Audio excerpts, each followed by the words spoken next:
जी, हाल ही में एक पिक्चर निकल कर आ रही है जिसमें मालदीव्स की संसद के अंदर जो हालात हैं वो लोगों के बीच में चर्चा का विषय बन गए हैं।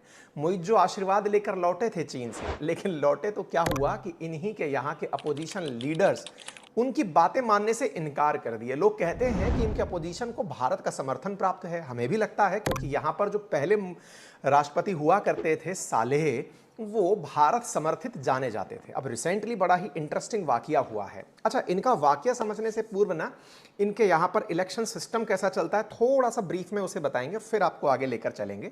जैसे इंडिया में राष्ट्रपति और प्रधानमंत्री दो बड़े पद होते हैं। इंडिया से रिलेट करके इसलिए समझा रहे हैं ताकि आप वहाँ की शासन व्यवस्था को थोड़ा सा रिलेट कर पाएं। इंडिया के अंदर जब राष्ट्रपति के चुनाव होते हैं तो अप्रत्यक्ष यानी इनडायरेक्ट इलेक्शंस होते हैं। इनडायरेक्ट का मतलब ये हुआ कि हमारे यहाँ के संसद के अंदर जो चयनित होकर आए हुए या सेलेक्टेड जो उम्मीदवार हैं, जो डायरेक्ट इलेक्शन से निकल करके आए हुए सांसद हैं, वो लोग वोट देंगे, और विधानसभाओं में जो इलेक्टेड विधायक हैं वो लोग राष्ट्रपति को वोट देकर हमारे यहाँ के राष्ट्रपति को निर्वाचित करते हैं। लेकिन इनके यहां पर राष्ट्रपति डायरेक्ट इलेक्ट होकर आता है। डायरेक्ट इलेक्ट होकर के मतलब जैसे अमेरिका का राष्ट्रपति डायरेक्ट इलेक्ट होकर आता है कि जनता वोट देती है और जनता ही उसमें से राष्ट्रपति को डायरेक्टली चुनती है। अब आप पूछेंगे हमारे यहां क्या डायरेक्ट इलेक्शन नहीं होता है क्या? हमारे यहां भी डायरेक्ट इलेक्शन होता है। डायरेक्ट इलेक्शन कहां होता है उसके बारे में अगर हम चर्चा करें तो जैसे आप में से बहुत सारे लोग जब प्रधानमंत्री के लिए चुनाव कर रहे होते हैं तो असल में हम प्रधानमंत्री को डायरेक्ट नहीं चुन रहे होते हैं, लेकिन प्रधानमंत्री भी हमारे यहाँ के किसी ना किसी संसदीय क्षेत्र का सांसद होता है जिसे वहां की जनता चुनकर भेजती है। अब अगर आप इस बात को रिलेट कर पा रहे हैं तो इस तरह से समझिए कि राष्ट्रपति इनडायरेक्टली इलेक्टेड है और प्रधानमंत्री नाम का जो सांसद है वो असल में है सांसद, और वो कहीं ना कहीं पद्धति से या डायरेक्ट इलेक्शन के माध्यम से चुनकर आया है। हमारे यहाँ पर दो प्रधान हो गए, एक डी ज्यूरे हो गया, एक डी फैक्टो हो गया, है ना।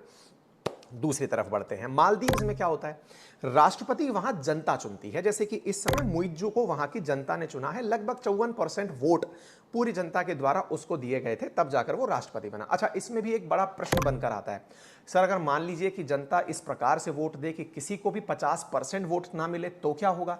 तो इनके यहाँ दोबारा इलेक्शन होता है। दोबारा इलेक्शन होता है, ऐसे मतलब समझिए दो लोग चुनाव में उतरे या तीन लोग चुनाव में उतरे और वोट शेयर इस प्रकार से रह गया कि जो टॉपर था वो 50% से ऊपर नहीं पाया, तो जो टॉप टू थे उनके बीच में री इलेक्शन होगा और फाइनली एक व्यक्ति को राष्ट्रपति बनाया जाएगा। क्लियर हो गया? अब इनकी थोड़ी संसदीय व्यवस्था को समझते हैं। जिस प्रकार से अमेरिका के अंदर राष्ट्रपति हुआ और वहां की संसद अमेरिका में जैसे सीनेट कहलाती है, अपने देश की संसद संसद कहलाती है, ऐसे ही मालदीव्स के अंदर जो संसद होती है इसे पीपल्स मजलिस कहा जाता है। अब इसको फिर से समझते हैं।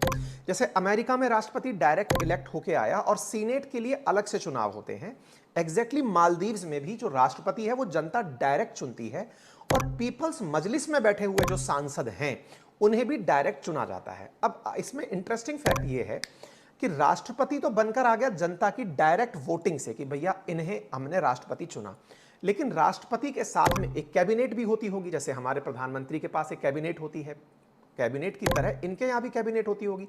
अब जो इनके यहाँ की कैबिनेट है उस कैबिनेट में जो मंत्री बनेंगे वो कहां से बने जाएंगे? अब वो जो मंत्री बन के आते हैं इनके यहाँ की कैबिनेट से, वो बनकर आते हैं जो पीपल्स मजलिस है उसमें से। इसका मतलब आप ऐसे समझिए कि हमारे देश में राष्ट्रपति जिस प्रकार से, हमारा देश हटाइए, इन्हीं का देश पकड़ के चलते हैं ताकि आपको थोड़ा सा आसान होगा। राष्ट्रपति को इनकी जनता ने डायरेक्ट चुना, लेकिन यहां का जो कैबिनेट बना है वो कैबिनेट पीपल्स मजलिस के लोगों से बना होता है, यानी उनके लिए अलग चुनाव हुआ होता है और राष्ट्रपति के लिए अलग चुनाव हुआ होता है। तो 2023 के अंत में जब चुनाव हुआ तो मोहम्मद मुइज़्ज़ू एज ए राष्ट्रपति निर्वाचित होकर आ गए। अब आप कहेंगे तो पीपल्स मजलिस का चुनाव क्या साथ में नहीं होता है क्या? नहीं होता है। इनके यहाँ जो पीपल्स मजलिस का चुनाव होता है 2019 में हुआ था, अब 2024 में होने वाला है, मार्च 2024 में टेंटेटिव तारीख है। अच्छा, अब फिर एक दिमाग में प्रश्न बनेगा, तो इसका मतलब मोहम्मद मुइज़्ज़ू की जो पार्टी है, क्या वो इनकी संसद में या फिर जिसको पीपल्स मजलिस कहा गया है वहां पर मेजॉरिटी में है कि माइनॉरिटी में है? तो अब आप ऐसे समझिए 2019 में पीपल्स मजलिस में पार्टी माइनॉरिटी में हुआ करती थी, यानी इनके पास में इतना वोट शेयर नहीं था कि संसद में यानी पीपल्स मजलिस में अपने किसी भी स्टेटमेंट को पास करा ले जाएं। अब आप इस स्थिति से अगर वाकिफ हो गए हैं तो आज के कंटेक्स्ट पे आते हैं। कंटेक्स्ट क्या है कि मोहम्मद मुइज़्ज़ू एज एन राष्ट्रपति निर्वाचित हो गए, पॉइंट नंबर 1। अब उन्हें कैबिनेट के अंदर मिनिस्टर्स चाहिए थे। अब मिनिस्टर्स कहां से मिलेंगे? पीपल्स मजलिस से। अब पीपल्स मजलिस में क्या हालात हैं, ये अल्पसंख्यक हैं, यानी इनके पास वोट शेयर कम है, 50% छोड़िए, अपने लिए कुछ 17-18% के आसपास इनका वोट शेयर है। अब जो इनका वोट शेयर कम है, उस कम वोट शेयर में अल्टीमेटली यहां पर भी तो अपने मंत्रियों को बनाने से पहले संसद में सहमति लेनी होगी। इनकी संसद में 22 सदस्यों की कैबिनेट बननी थी, जिसके लिए इलेक्शन हो रहा था। इनकी जो पीपल्स मजलिस है उसमें 87 सीट्स हैं। अब उन 87 सीट्स में बट ऑब्वियस है कि लगभग 45 के आसपास जिसके पास सीट्स होंगी वही पार्टी मेजॉरिटी में होगी। तो यहां पर अभी वर्तमान में जिसकी मेजॉरिटी है वो मालदीवियन डेमोक्रेटिक पार्टी है। अब ये मालदीवियन डेमोक्रेटिक पार्टी कौन सी है? ये सालेह वाली पार्टी है, जो इनसे पहले राष्ट्रपति हुआ करते थे, जो भारत समर्थित माने जाते थे। उनकी पार्टी यहां पर मेजॉरिटी में है। तो उनकी पार्टी मेजॉरिटी में है तो बट ऑब्वियस है कि वो इस मजलिस में तो इनको चुनाव नहीं जीतने देंगे। ऐसी स्थिति में तो और नहीं जीतने देंगे जब अपोजिशन भारत समर्थित हो। अपोजिशन भारत समर्थित है और ये अपनी कैबिनेट में 4 लोगों को पीपल्स मजलिस से निकालकर कैबिनेट बनाना चाहते हैं। ऐसी स्थिति में जब वोट हुआ तो अपोजिशन और इनकी तरफ यानी कि मुइज्जू की पार्टी के लोगों के बीच में मारधाड़ हो गई। आप ये वीडियो देख सकते हैं।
आप लोग रोना बंद कीजिए, मेरे तक आवाज आ रही है।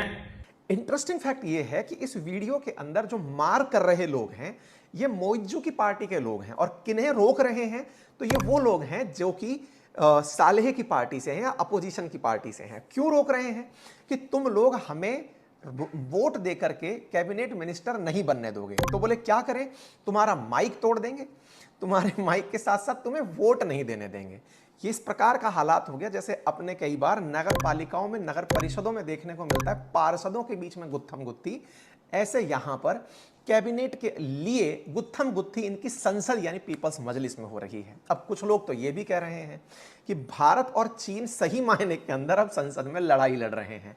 यहां पर चीन के समर्थक होकर के मोइज्जू चार्ज होकर आए हैं, लेकिन अपोजिशन पूरी तरह भारत प्रेम में है। कुछ लोग तो ये तक कह रहे हैं कि कहीं ये भारत द्वारा ही प्लान तरीका तो नहीं था कि मोइज्जू की पार्टी के नेताओं को उन्हीं की मजलिस में पिटवाया जाएगा।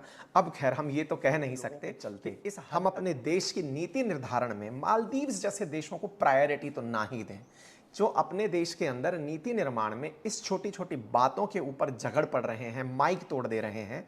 140 करोड़ की आबादी है, अपने परसेंटेज में भी प्रॉपर 1% इनकी आबादी नहीं है। ऐसी स्थिति में इनकी वजह से देश का बहुत ज़्यादा समय खराब ना हो, ये आपको और हमको समझना होगा। ठीक है, मतलब भारत का नेबर है, वैल्यू हम करते हैं, लेकिन हमारे लिए इतना बड़ा भी नेबर नहीं है। इतना बड़ा भी नेबर नहीं है से मतलब ये समझ लीजिए कि हाल ही में मोइज्जू भारत को गणतंत्र दिवस पर जब विश किए कि भाई आपको रिपब्लिक दिवस की शुभकामनाएं, लोग उनकी उस समय भी फिरकी ले लिए। ठीक है, मतलब आप बड़े हैं तो छोटों को पनपने दीजिए। मैं तो आप सबसे भी गुजारिश करूंगा कि दो देशों के बीच में केवल ब्लैक एंड व्हाइट रिलेशंस नहीं होते हैं, either you are my side और no side. Thank you so much. और कल से फिर हम लोग वापस से बोर्ड पर आएंगे। मैं कहीं आउट ऑफ स्टेशन था, इस कारण से आपकी क्लासेस इस